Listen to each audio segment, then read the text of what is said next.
اعوذ باللہ من الشیطان الرجیم بسم اللہ الرحمن الرحیم صلو علی الحبیب صلی اللہ علیہ وآلہ وسلم۔ ایک حدیث، اب کچھ حدیث بیان کروں گا، لیکن پہلی حدیث یہ کہ دو مدینے کے لوگ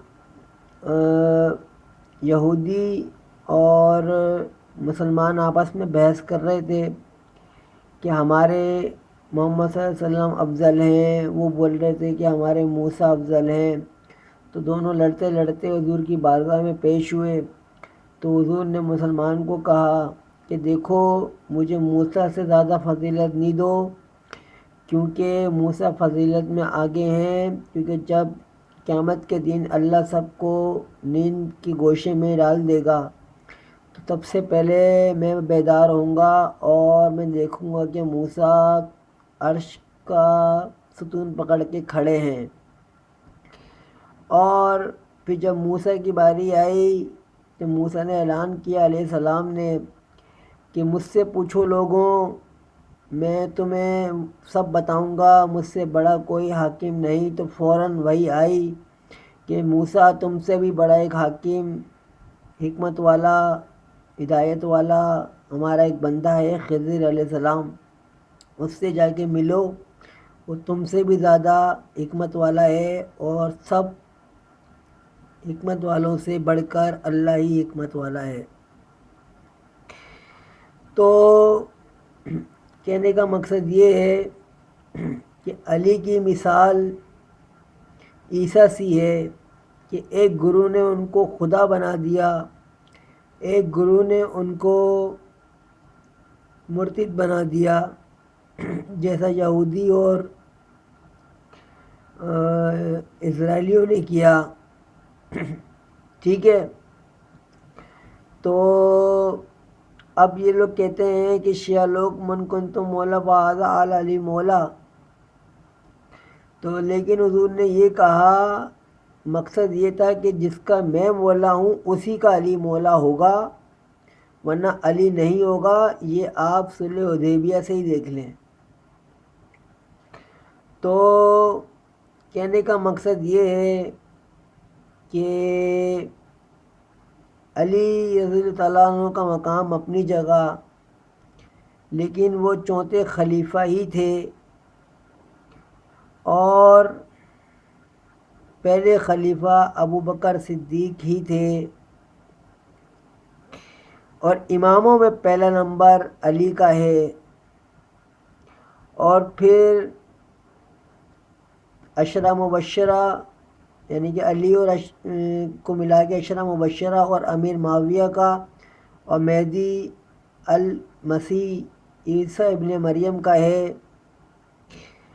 اور میں یہ بھی کہنا چاہوں گا فتوے کے زمرے میں کہ شیعہ جو ہیں 12ویں امام والے، یہ علی کو خدا کے ذریعے بنا دیتے ہیں، یعنی کہ جس طرح عیسائیوں نے بنایا، اور جس طرح یہودیوں نے بنایا کہ عیسیٰ جو ہیں معاذ اللہ وہ دجال ہیں اور ملعون ہیں معاذ اللہ۔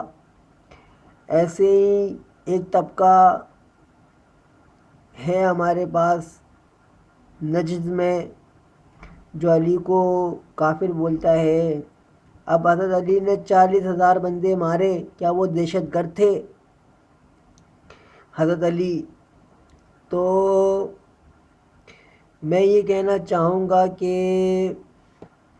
ہر نبی کے بعد ہر نبی آتا رہا، سب ایک دوسرے سے محبت کرتے رہے، اور میں اس محبت کی بہترین مثال ہوں، جس نے امت میں آنا پسند کیا، جبکہ موسیٰ علیہ السلام نے اس امت کو پانا پسند کیا۔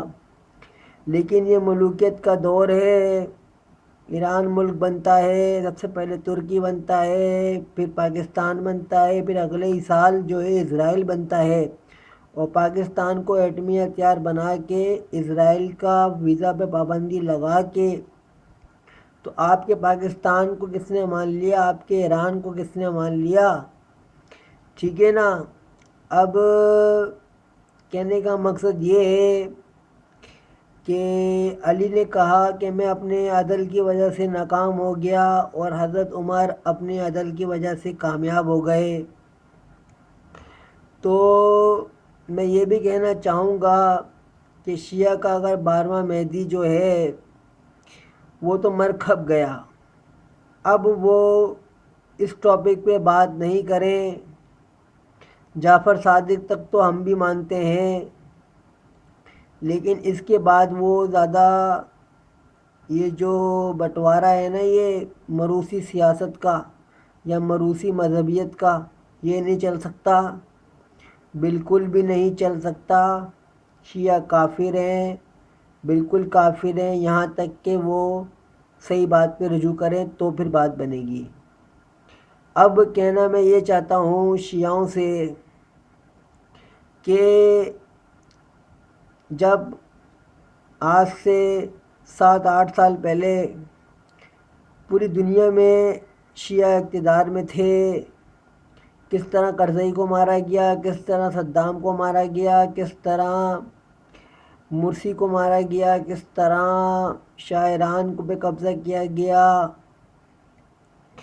اور میں یہ کہنا چاہوں گا تمام مسلمانوں سے کہ صحابہ کو گالی دینے والا مرتد اور خوارج ہے، کیونکہ خوارجوں کی نشانی ہے وہ کثرت سے بال کٹوائیں گے. آج آپ طالبانوں کے دیکھ لیں، یہ لمبے لمبے بال ہیں، اور ان شیعوں کے بال دیکھ لیں آپ. اور یہ بولتے ہیں کہ اونٹ کی ران کے برابر قرآن شریف تھا. یہ بات تصدیق ہے، انہوں نے کہی ہے. اور کس کس طریقے سے لقب دیا ہے انہوں نے قرآن کے بارے میں اور حدیث